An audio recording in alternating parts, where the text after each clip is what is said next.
Putin যেদিন ঘোষণা করবে যে কিয়েভ শহরটা, ক্যাপিটাল সিটি কিয়েভ, তো কিয়েভকে মাটিতে মিশাই দিবা, এটা পুতিনের জন্য সম্ভব এবং সেইটা পুতিন করে দেবে।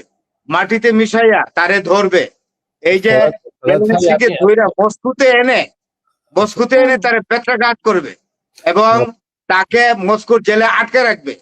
এই হলো এক কথা। আরেকটা হলো নেতানিয়াহু, এরা তিনটা মিলে সলা করছে এবং এইবার গিয়া নেতানিয়াহু কান্নাকাটি করছে আমেরিকার কাছে অস্ত্র দেওয়ার জন্য।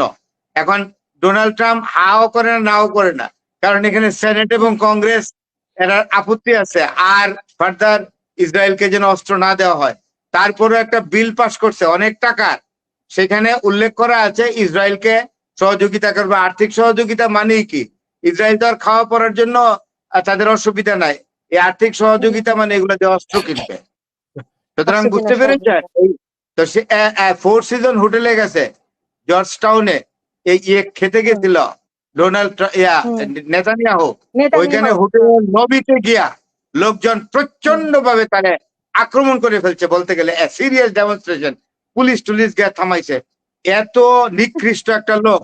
জোহরান মামদানি তাকে বলেছে যে আমি নিউ ইয়র্কে মেয়র, যদি নিউ ইয়র্কে আসে আমেরিকান ফেডারেল গভর্নমেন্টকে বলবো তাকে যেন আইসিটির গ্রেফতারি পরোয়ানা অনুযায়ী তাকে যেন অ্যারেস্ট করা হয় এবং আন্তর্জাতিক আদালতে, যেটা ইন্টারন্যাশনাল ক্রাইম ট্রাইব্যুনালে যেন তাকে হাজির করা হয়। মামদানি বাপের বেটা, তাকে আমি স্যালুট করি, সাহস আছে তার আমেরিকার মাটিতে দাঁড়ায় এসে কথা বলেছে। সুতরাং এবং ডোনাল্ড ট্রাম্পের চোখে চোখ রেখে কথা বলেছে। He is the right hero of this time. Thank you very much. আপনি বোধহয় আপনার উত্তর পেয়ে গেছেন সব। আমি আরেকটা প্রশ্ন করছিলাম যে পাকিস্তান যে বলছে যে ইরান এবং যুক্তরাষ্ট্রের আলোচনা চলমান, কিসের ভিত্তিতে বলতেছে? আমরা তো দেখলাম ডোনাল্ড ট্রাম্প যতদিন আছে ততদিন পর্যন্ত আপনি মনে রাখবেন এই যুদ্ধটা থামবে না। তেলের ব্যবসায়ী এই যুদ্ধ বাড়াবে কমাবে।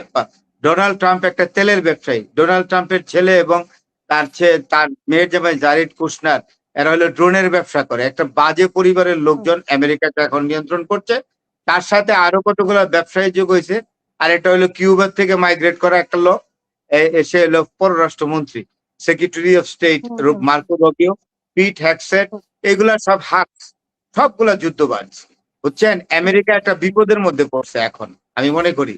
এবং আমেরিকার সাধারণ নাগরিকরা, যারা খ্রিস্টান তারা আল্লাহরে ডাকতেছে, আর যারা মানে মুসলমান বা অন্যান্য জাতি আছে তাদের নিজস্ব উপাসনা, ধর্ম অনুযায়ী উপাসনা করে একটাই প্রার্থনা করছে, এই ট্রাম্প কবে যাবে ক্ষমতার থেকে, তা না হলে মানুষকে শান্তি দিতে পারছে না। যেমন ধরেন একটা মজার ঘটনা বলি, শুভেন্দু অধিকারী যে পশ্চিমবঙ্গের যে লায়েক মুখ্যমন্ত্রী, তিনি অনেকগুলা লোকের আপনার মামলা করে দিছে। তখন এটা যাদের বিরুদ্ধে মামলা করছে তারা এটার এগেনস্টে রিট করে একজন বিচারপতি, ভদ্র মহিলা, পশ্চিমবঙ্গের, চমৎকার চৌকস, এবং উনি বলেছে শুভেন্দু অধিকারের উকিলকে বলেছে যে মুখ্যমন্ত্রীকে বলেন মানুষকে যেন শান্তিতে থাকতে দেয়, মানুষকে শান্তিতে থাকতে দিন, মানুষের জীবনে অশান্তি তৈরি করবেন না।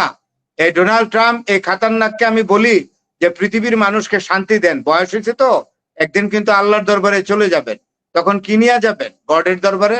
আপনার গড তখন আপনাকে জিজ্ঞেস করবে, এই কি করে আসছিস তুই? এতগুলো লোক মারলি, শিশু মারলি, 168 জন শিশু মেরে ফেললি, এরা কি অপরাধ করছিল? সারা পৃথিবীতে সিভিলিয়ানদেরকে তুই মেরে আসলি, তোর এখন তুই টাকা দিয়ে কি করবি? এই লোকটা অভিশাপ, পৃথিবীর অভিশাপ। হালাকু খান, চেঙ্গিস খান, এই টাইপ কুবলাই খানদের মতো সে হলো সাংঘাতিক খারাপ লোক। সে যে দিক দিয়ে যায় মানব সভ্যতাকে ধ্বংস করে, নিরীহ মানুষের জীবন নাশ করে। ধন্যবাদ।